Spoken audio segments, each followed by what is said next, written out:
એટલે બેઝિકલી આ એક કોન્ક્લેવ છે. કોન્ક્લેવમાં બેઝિકલી બ્લુ પ્રિન્ટ્સ તૈયાર થતા હોય છે કે ભાઈ શહેરની શું જરૂરિયાત છે અને હાલ જે સંસ્થા છે શું કરી રહી છે એની પાસે, અને શું ભવિષ્યમાં કરવા જોઈએ ને કઈ રીતે કરવા જોઈએ. તો બેઝિકલી અમારો જે સેશન હતો એ મ્યુનિસિપલ ફાઇનાન્સ ઉપરનો સેશન હતો કે ભાઈ કોઈ બી કામ કરવા હોય તો નાણાકીય સ્ત્રોત, નાણાકીયની જરૂરિયાત રહે છે.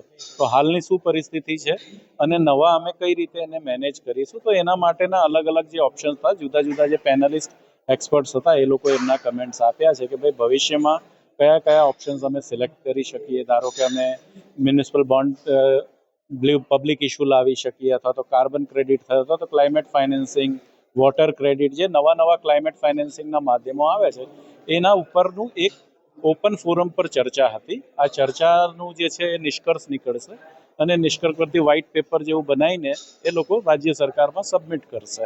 તો બેઝિકલી આ એક આત્મમંથન જેવી જ વસ્તુ છે.